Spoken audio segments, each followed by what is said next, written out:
और जनाब, कैसे हैं आप लोग? तो इश्क का सप्ताह चल रहा है और उम्मीद करता हूं कि आप भी इश्क की खुमारी में डूबे होंगे। कल रोज़ डे था, आज प्रपोज डे है, आने वाले और भी डे होंगे। लेकिन क्या यही हकीकत है? क्या यही रोज़ डे है? क्या यही प्रपोज डे है? कुछ अर्ज करता हूं, गौर फरमाइएगा। पत्नी के हाथों का गरम गरम खाना खाने के बाद पति का चेहरा जब संतुष्ट होकर गुलाब की तरह खिल जाता है, यही तो है रोज़ डे। जब पति पत्नी एक दूसरे को जिंदगी भर सुख दुख में साथ देने की बात करते हैं, यही तो है प्रपोज डे। रास्ते पर किसी अनाथ बच्चे को चॉकलेट खिलाते हैं और उसके चेहरे पर जो हंसी होती है, बस वही तो होता है चॉकलेट डे। बच्चों के लिए टैडी क्यों खरीदें, बल्कि खुद उनके दोस्त बनकर उनके साथ खेलें, यही है टैडी डे। माता पिता और सास ससुर को कभी वृद्धाश्रम में नहीं जाने देंगे, यही वचन है प्रॉमिस डे। परिवार में सभी सदस्य एक दूसरे के काम को सराहेंगे और एक दूसरे को हमेशा गले लगाकर प्रोत्साहित करेंगे, यही है हग डे।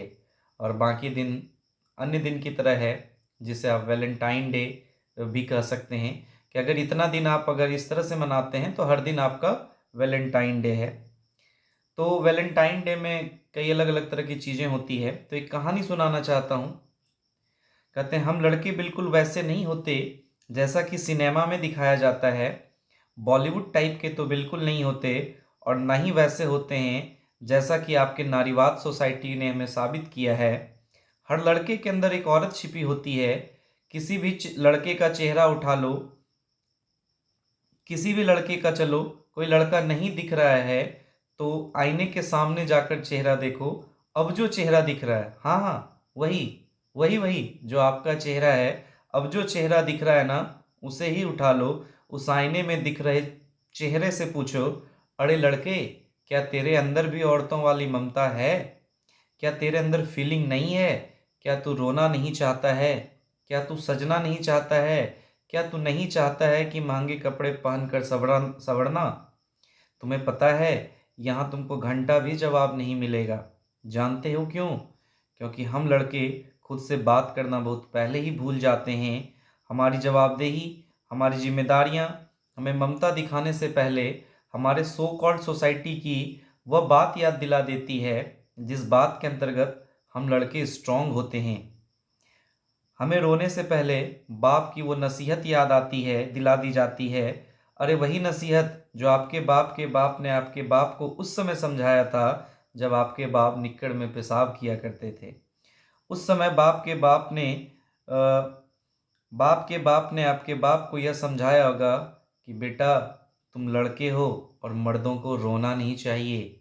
बेटा, तुम लड़के हो और मर्दों को रोना नहीं चाहिए। रोना तो लड़कियों का काम है, लड़के रोया नहीं करते। साला बाप के बाप ने और उनके भी बाप ने यह जो जेनेटिक गुण हमारे अंदर डाला, वहीं से ससुरा केमिकल लोचा हो गया।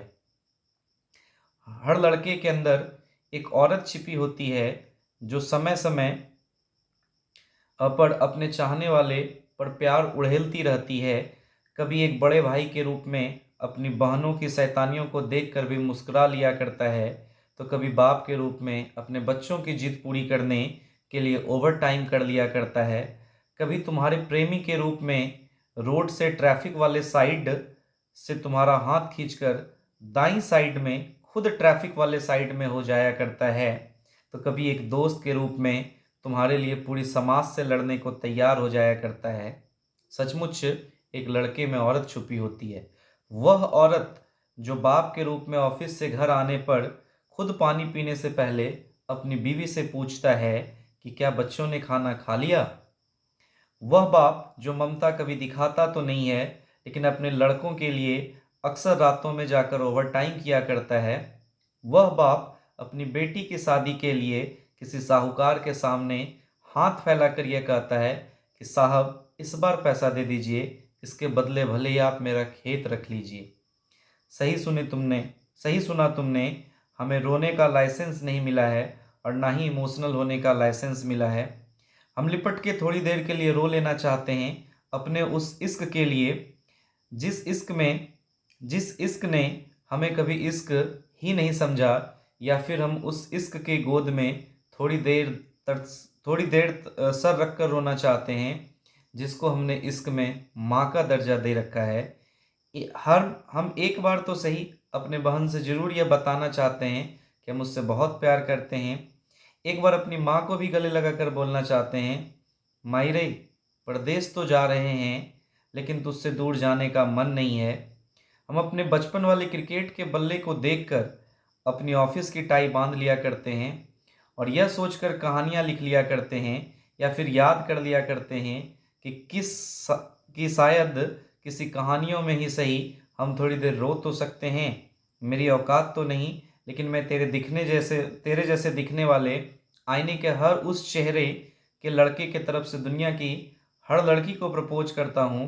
तुमसे बस इतना कहना चाहता हूँ कि आज दुनिया को की हर लड़की को प्रपोज करने का दिल कर रहा है, उनसे कहने का दिल कर रहा है कि सुनो, आई लव यू। वो लड़की सिर्फ मेरी महबूबा नहीं, मेरी गर्लफ्रेंड नहीं, वो मेरी माँ है, वो मेरी बहन है, वो मेरे रिश्तेदार हैं, वो मेरे परिचित हैं, जिन्होंने जीवन में मुझे उतना प्यार दिया और इतना भरोसा दिलाया कि मैं हर वो चीज़ को करने में सक्षम हो सकूं जो आज मैं बखूबी कर रहा हूं। तो उन सभी चीज़ों के लिए आप लोगों को ढेर सारा प्रपोज, और आप सभी इसी तरह से हंसते रहें, मुस्कुराते रहें, अपने जीवन को और मधुरमयी बनाते रहें। Happy propose day to all of you. God bless you.